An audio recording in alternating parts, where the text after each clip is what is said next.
Piensa, Señor, en tu alianza. No olvides sin remedio la vida de tus pobres. Levántate, oh Dios, defiende tu causa. No olvides las voces de los que acuden a ti. Salmo 73. Bienvenidos, hermanas y hermanos, a esta nueva emisión de su programa Crecer Juntos, aquí en Radio Anglicana. Bueno, pues les había pedido que se fueran preparando los capítulos 24 y 25 del Evangelio de Mateo, en esta serie que estamos con el Evangelio de Mateo, el tesoro del escriba.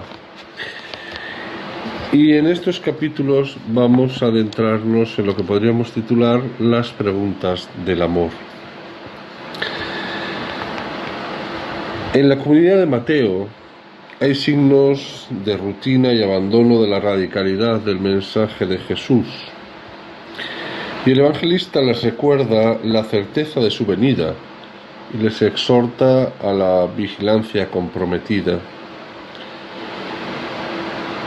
En el tono que recurre este programa de hoy, vamos a intentar buscar el mirar de Jesús como el Dios que se manifiesta en el rostro de los más necesitados, revisar nuestro compromiso en la vigilancia y el amor hacia los desfavorecidos y alimentar nuestra esperanza en la salvación final. Pues bien,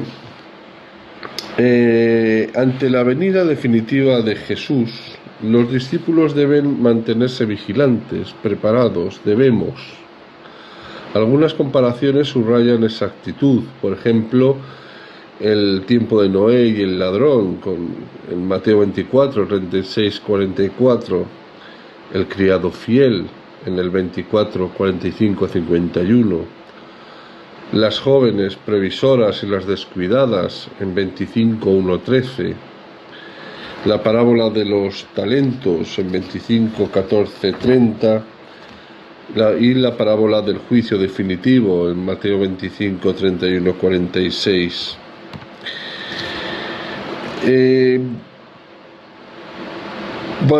Podemos decir que vivimos en la sociedad de la prisa.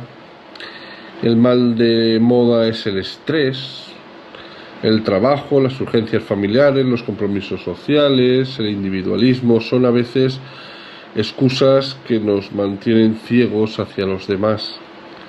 Pocas veces nos paramos a mirar los rostros de las personas con las que diariamente nos encontramos y que no son de los míos.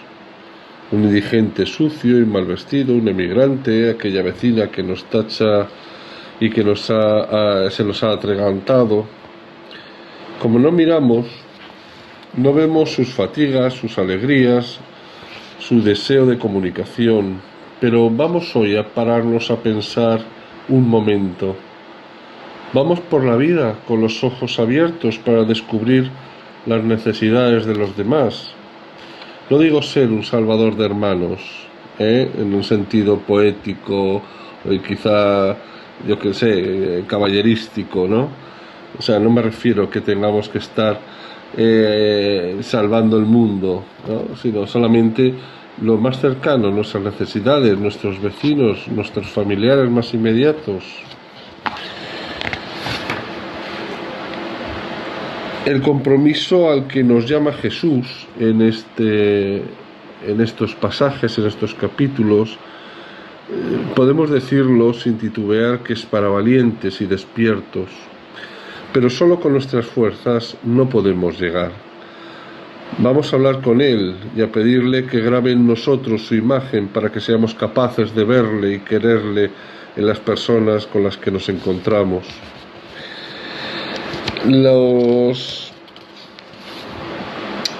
El ser humano en sí tiene la certeza de que va a morir. Frecuentemente se pregunta, ¿y después qué? ¿Habrá juicio? ¿Cómo será?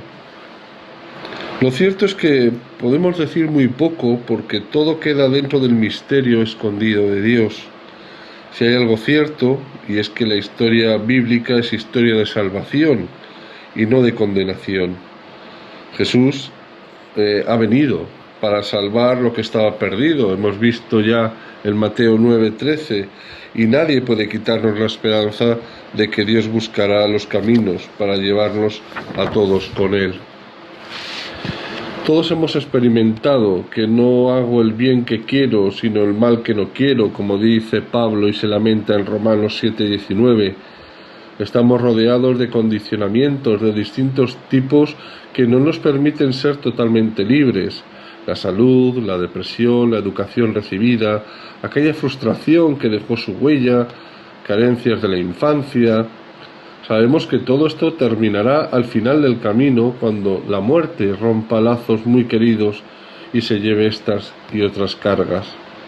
Entonces nos encontraremos cara a cara con Dios. La persona se contemplará a sí misma, lo que fue y lo que no fue. En ese momento de total desenmascaramiento podrá decirse y decidirse por la total apertura a Dios. La opción dependerá de ella, pero se verá apoyada por el cielo y la tierra, que rogarán por una opción feliz. En el momento, hermanas y hermanos, de la plena revelación de los hijos de Dios que toda la creación esperaba, como nos explica Romanos 8, 19, 22, el ser humano puede llegar a lo que ansió en la vida, a lo que se abrió en ella e intentó realizar, y ahora ya sin condicionamientos, cara a cara con el Dios manifestado en Cristo. Lo que estamos diciendo nos puede llevar a una pregunta: ¿qué sentido tiene el esfuerzo de conversión realizado cada día si todo va a decidirse en un momento? Y es que, hermanas y hermanos, el momento de ese encuentro con Dios y la decisión que entonces se tome están íntimamente ligados con la vida.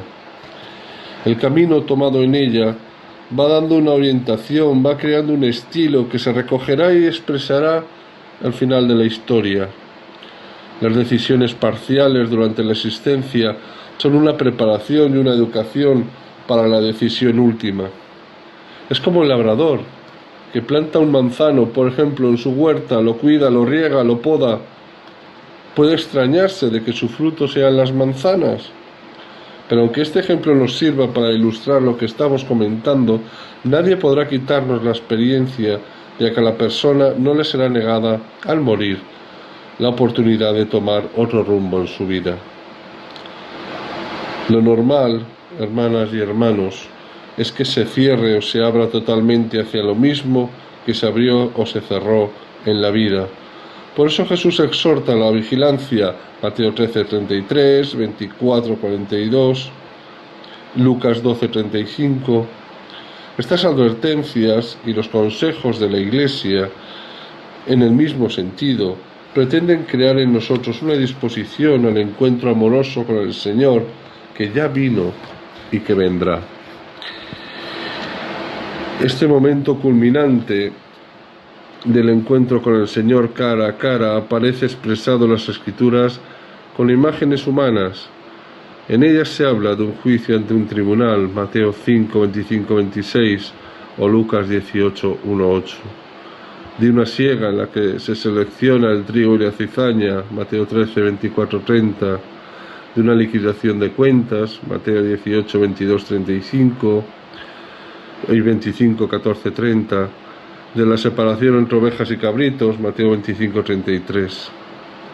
Para el Antiguo Testamento es el día de Yahvé, que se presenta como día de luz o de tiniebla, en el que Dios manifiesta su dominio, Isaías 13, Sofonías 1, 14 y 18. Sería un error entender estas imágenes de una forma literal. A través de ellas, los autores sagrados proclaman que la historia y la vida de cada persona tienen un sentido y que se encaminan hacia el encuentro con Dios. Al morir, se da la gran síntesis de la vida. Se verá con transparencia el sentido de todo lo que ahora nos parece como el reverso de un complicado bordado, una maraña de hilos y colores en confusión. Pero después, cuando se produzca el encuentro personal con Dios, Él nos hará comprender su pensamiento sobre el ser humano y la creación. Esta luz hará que aparezcan en sus debidas proporciones la pequeñez y la grandeza, la vida y la muerte, la gracia y el pecado. Ante esa manifestación, la persona optará el encuentro con Dios en el atardecer de nuestra vida. Será un encuentro que vamos preparando desde ahora. Somos coherentes con el Evangelio si decimos que nos saldrá al encuentro el amor y tendremos un diálogo sobre el amor. Pues bien, hermanas y hermanos, lo vamos a dejar aquí. Al final, lo más importante no es esta pequeña reflexión de hoy, sino esa riqueza de meditar esas comparaciones que Jesús nos muestra, ¿verdad?, de lo que es el reino, de cómo vendrá, de cómo volverá, ¿verdad?, Jesús, en esos que hemos comentado, en los capítulos 24 y 25, el tiempo de Noé, el criado fiel, las vírgenes prudentes, las parábolas de los talentos y del juicio definitivo. En última instancia, siempre nos queda la esperanza, siempre nos queda el saber que, como decía Job, sé que mi Redentor vive y que las promesas de Dios siempre se cumplen. Para el programa que viene, y ya vamos terminando, y será nuestro último programa sobre Mateo, los capítulos 26 y 27, en el que Jesús nos va a decir: poneos en camino. Y nos vamos a leer estos dos capítulos, los van a preparar fijándose en la actitud de algunos personajes secundarios. Dentro de todo el marco de la escena hay unos unos personajes que parecen secundarios hacia Jesús, como la mujer de Betania, Pilatos y su mujer, los soldados al pie de la cruz, Simón de Cirene, las mujeres, José de Arimatea, personaje interesante, José de Arimatea. Podemos observar cómo esta actitud contrasta con las de sus discípulos más cercanos. Y la pregunta que guiará el programa de la semana que viene, desde estos capítulos 26 y 27, es la siguiente: ¿cuál es la actitud característica de unos y otros? ¿Vale? Pues ahí queda en el aire esa pregunta. Mateo 26, he dicho 27, pues Mateo 26, 28, ahí me he despistado. Mateo 26, 28, con lo que finalizaremos esta reflexión sobre el Evangelio de Mateo que hemos titulado El tesoro del escriba. Pues nada, Mateo 26, 28. Y la pregunta: ¿cuál es la actitud característica de unos y otros, de esos personajes secundarios, con respecto a Jesús? Pues bien, hermanas y hermanos, solo me queda despedirme. Queda aquí para ustedes el presbítero Francisco Javier Izquierdo, de la Comunidad Apostólica Fronteras Abiertas, que peregrina en Zaragoza, España, y les pido que una vez más se unan a mí en esta oración. Dios Todopoderoso y Eterno, a quien podemos llamar Padre, aumenta en nuestros corazones el espíritu de hijos e hijas, para que merezcamos alcanzar la herencia prometida por Jesucristo nuestro Señor. Amén.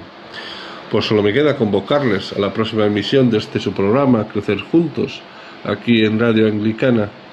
Y no olviden, hermanas y hermanos, que todo es gracia. Santo, solo tú, Señor, solo tú, Altísimo, Jesucristo,